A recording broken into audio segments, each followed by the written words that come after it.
Remnants of Isidore moving through the northeast this evening, bringing lots of wet weather. But we're also keeping an eye on what's going on in the Caribbean and out in the Atlantic. Two systems we're keeping an eye on. One is Kyle. The other is Lili in the Caribbean. Let's take a little bit of a closer view here. Lili, a tropical storm. Kyle is a hurricane. We'll take a closer look at Kyle in a moment. We want to start out first with Lili, which is now centered about 125 miles southeast of Kingston, Jamaica. The winds 45 miles per hour, moving to the northwest at 7. The pressure 1,004 millibars. Now, again, it's moving to the northwest, and we think that general trend is expected to continue over the weekend and into the beginning of next week. And we also think that we're going to see some further strengthening with the system, too.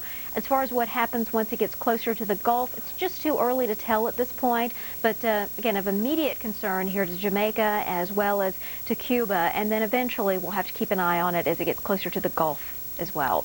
We already have some advisories in effect, tropical storm advisories, warnings for Jamaica as we're expecting it to bring rain to an area that's already seen a lot of rain with Isidore. More rain is just going to aggravate the situation, and also, of course, the windy conditions, tropical storm conditions imminent there, and possible within the next 36 hours here in parts of southern Cuba where tropical storm watches are in effect. So we're going to continue to keep an eye on Lili, and you should too, and keep in mind that the tropical update at 50 past each hour. You can always check back in with us for further information. Also keeping an eye on Hurricane Kyle, which is packing winds of 80 miles per hour. It's centered about 440 miles south-southeast of Bermuda, moving to the west-southwest at 3 miles per hour. So not moving very quickly. There's not much of a steering flow, and we are seeing a little bit of a weakening trend with the system as it is encountering some shear. So it's something we're watching, but of more immediate concern is what's going on with Lili, but we'll keep you posted on Kyle as well. Now, in the eastern Pacific, not really seeing much of any interest, so just watching some areas of clouds and showers, but nothing showing any imminent signs of development. Here's how it looks across the U.S. A lot of quiet weather. We've got some scattered showers in the west and very widely scattered showers and thunder showers in the southeast. Quite a different story from what you saw yesterday. But the big weather picture is here in the northeast, where the remnants of Isidore bringing wet weather to Pennsylvania, New York, and into New England. Now, the good news is that many of these areas are drought-stricken, and you could certainly use the wet weather. The bad news is that too much rain in a short period of time can cause flooding. So we're concerned about that, and you can see just how large this area of rain is, covering much of northern and central New York State, and it does extend back down into Pennsylvania. So watch out for wet weather here as well as into New England. Kind of a soggy evening on tap for Burlington and Montpelier, as well as over toward Portland and Augusta. And once again, much of New York State just covered in wet weather from Saranac Lake to Watertown to Syracuse and Binghamton. A little bit of a break here for you in Buffalo as the rain is moving pretty quickly away. So again, we're watching this area, watching areas farther southward where the rain continues to affect you here in central Pennsylvania, bearing down on Wilkes-Barre as well as Harrisburg, and eventually Philly, New York could see some of the wet weather around too.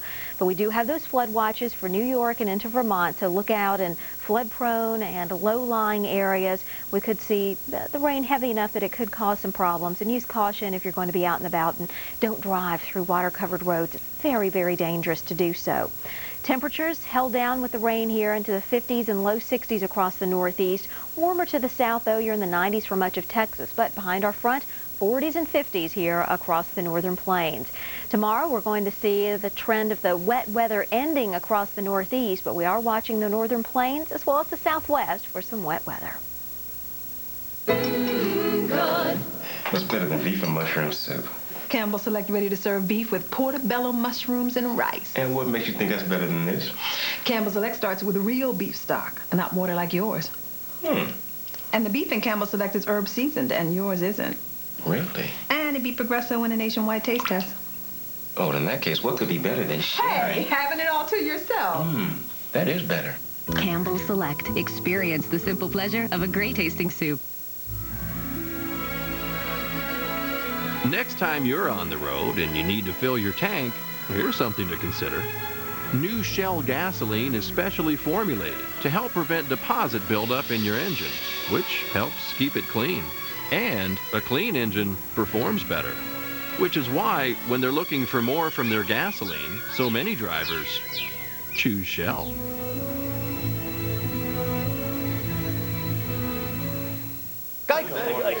Next, please.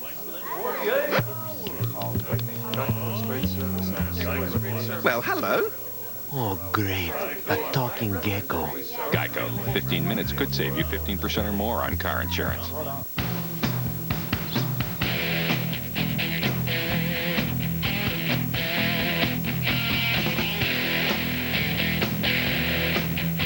Geico. 15 minutes could save you 15% or more on car insurance. Advanced technology. The applications are endless. That's the thinking behind the groundbreaking Bridgestone Dueler.